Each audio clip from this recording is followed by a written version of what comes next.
안녕하세요. 뚜벅이 인문학입니다. 뚜벅이 인문학은 뚜벅뚜벅 걸으면서 인문학을 만나고 배우고자 합니다. 오늘은 남산 아래 인권의 길을 가보려고 합니다. 함께 가시죠. 지금 보고 있는 한옥마을은 서울시에서 민속문화재로 지정되었던 전통 한옥들을 그대로 옮기거나 새로 복원하여 지은 집입니다. 양반부터 서민의 가옥까지 당시 사람들의 생활을 엿볼 수 있게 잘 꾸며놓았죠. 다크투어인 인권의 길은 여기서 시작할 건데요. 이유는 수도방위사령부가 있었기 때문입니다. 군부대였던 수도방위사령부는 수도 서울을 지키는 게 첫 번째 임무였지만, 그러나 독재정권과 국가기관까지 지켰다는 것이 대부분 사람들의 생각입니다. 이 정도면 한옥마을에서 인권의 길을 시작해도 되지 않을까요? 핑크색으로 반짝이는 곳의 건물들이 국가기관 건물이라는 뜻이고요. 오른쪽에 나타난 사진은 수도방위사령부가 있었다는 것을 보여주는 표석입니다. 자, 잠깐 사진을 좀 보시면, 자, 왼쪽 건물이요, 중앙정보부 제5별관이 있던 곳입니다. 대공수사국이 있었던 곳이고요. 자, 엔터가 보이죠? 자, 남산이라는 걸 아실 거고요. 자, 그 옆으로 파란 지붕을 하고 있는 건물이 있는데, 이게 중앙정보부 체육관입니다. 자, 마지막으로, 자, 건물 위로 안테나가 보이는데요. 이 건물이 중앙정보부 본부가 있던 건물입니다. 자, 이 건물들은 한마디로 1960년대 박정희 정권부터 1990년대 노태우 정권까지 인권 유린의 온상이라고 할 수 있는 국가기관들입니다.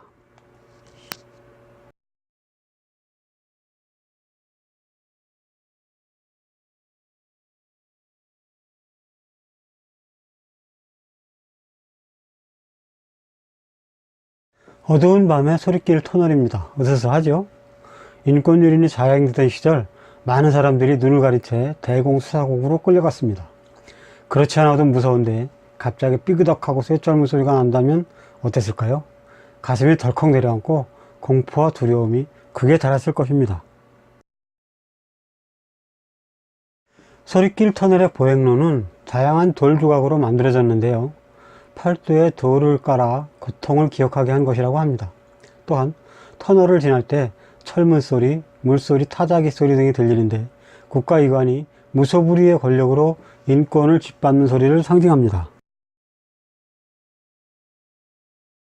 소리길 터널을 지나면 인권 유림의 핵심 건물이라고 할 수 있는 중앙정보부 제5별관이 버티고 서 있습니다.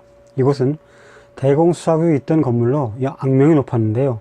진짜 간첩 사건만 다뤘다면 아무 문제가 없었을 겁니다. 그러나 이들은 끊임없는 공작으로 간첩 사건을 조작하여 죄 없는 사람들을 감방에 집어넣었습니다. 40여 년 동안 알려진 것만 28건의 간첩단 조작 사건을 일으켰습니다. 목적이 뭘까요? 아마도 국민들을 공포에 떨게 하여 정권을 유지하거나 정권을 창출하는 데 이용했을 것이라 생각합니다. 제5별관의 1층 내부입니다. 중앙정보부에서 국가안전기획부로 이름을 바꾼 뒤 이사를 간 게 25년 전의 일입니다. 그래서일까요? 건물 내부에는 어떤 흔적도 찾아볼 수가 없습니다. 어쩌면 어두운 과거를 보여주기 싫어 감추고 숨긴 것은 아닐까요? 현재는 서울시의 별관으로 이용되고 있으며 다양한 부서가 자리하고 있습니다.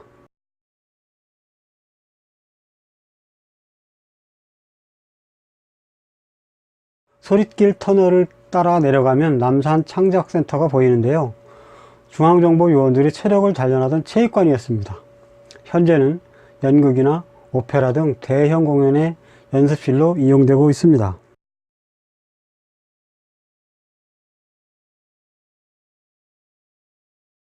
중앙정보부 남산 본관 건물입니다. 현재 서울 유스호스텔로 이용되고 있는데요.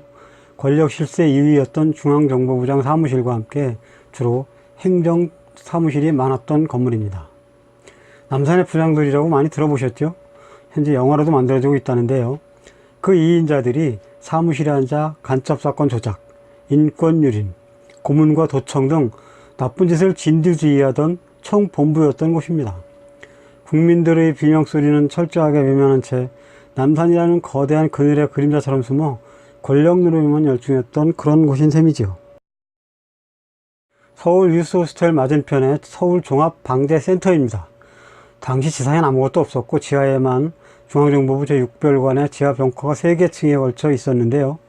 모두 악명 높은 고문실이었답니다. 지금도 지상에는 구조물이 없습니다. 대신 지하로 가는 통로가 보입니다. 안내판을 보면 아마도 통로 끝에 지하로 내려가는 비밀 계단이 있었던 것 같습니다. 은밀하게 정치인이나 기자들을 잡아다가 모진 폭력과 고문을 일삼았던 장소가 6별관이었던 것입니다. 제6별관 지하 고문실에서는 얼마나 많은 사람들이 모진 고문을 당했을까요? 곧 비명소리라도 들려올 것 같습니다. 반짝이는 표시들은 건물 밖에서 본 당시 6별관의 흔적들입니다. 구조물들은 지하의 음습한 공기와 냄새 등을 밖으로 빼내는 배기와 환기시설들로 보입니다. 인권을 유린당하며 학대와 고문으로 고통받았던 죄 없는 사람들, 그들의 피를 토하는 듯한 비명소리가 구조물을 통해 밖으로 흘러나온 것 같아 마음이 무겁습니다. 여기는 유스호스텔 옆의 빈 공터입니다. 이곳엔 중앙정보부가 있던 시절 도감청의 총본산인 제1별관이 있었습니다. 반짝이는 곳은 인권숲인데요. 왜 인권숲인지 아시겠죠? 제1별관은 정치인들이나 요인들의 전화를 불법으로 도청 감청하던 것으로 오른쪽엔 중앙정보부 본부가, 왼쪽엔 서울시 지부가 있었습니다. 마치 좌청룡 우백호 같죠? 그런데 제1별관은 무슨 이유에서인지 1995년 국가안전기획부가 외곽으로 이사를 가면서 폭발을 해버렸다고 합니다. 그 자리가 이렇게 빈 공터로 남아있는 것입니다. 세상에 알려지면 안 될 비밀이 많아 아예 폭발을 하여 흔적을 없애버린 건 아닐까요? 콘크리트 아래에 잠자고 있을 묻혀버릴 진실들. 과연 그 진실들이 우리가 사는 세상 밖으로 나올 날이 있을까요?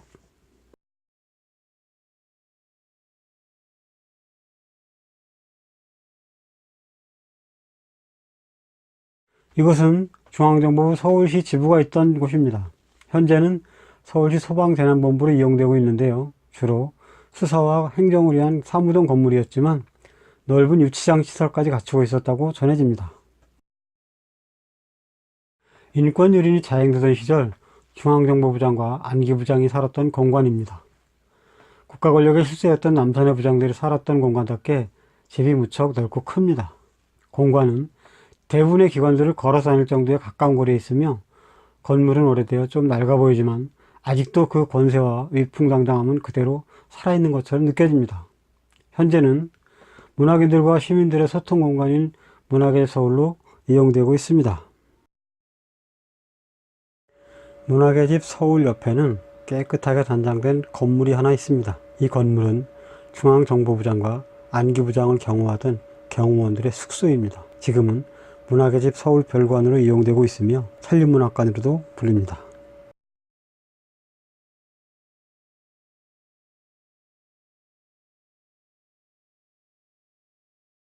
당시 잡혀간 사람을 면회하기 위해 기다리던 주자 파출소터입니다.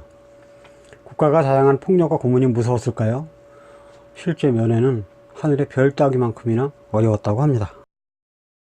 한창 공사를 하고 있는 이곳에도 중앙정보부 제6국이 있었습니다. 현재는 헐고 그 자리에 메모리얼 광장을 조성하고 있습니다. 재미있는 것은 당시 이 일대 즉 남산 예장자락에는 자그마치 41개의 국가기관 건물이 있었다고 합니다. 그런데 현재 남아있는 것은 지금까지 소개한 것이 다입니다. 나머지는 다 어디로 갔을까요? 다크투어 인권의 길. 그 마지막은 유엔에서 1948년에 발표한 인권선언문입니다. 유스호스텔에서 소방재난본부 가는 길에 있는데요.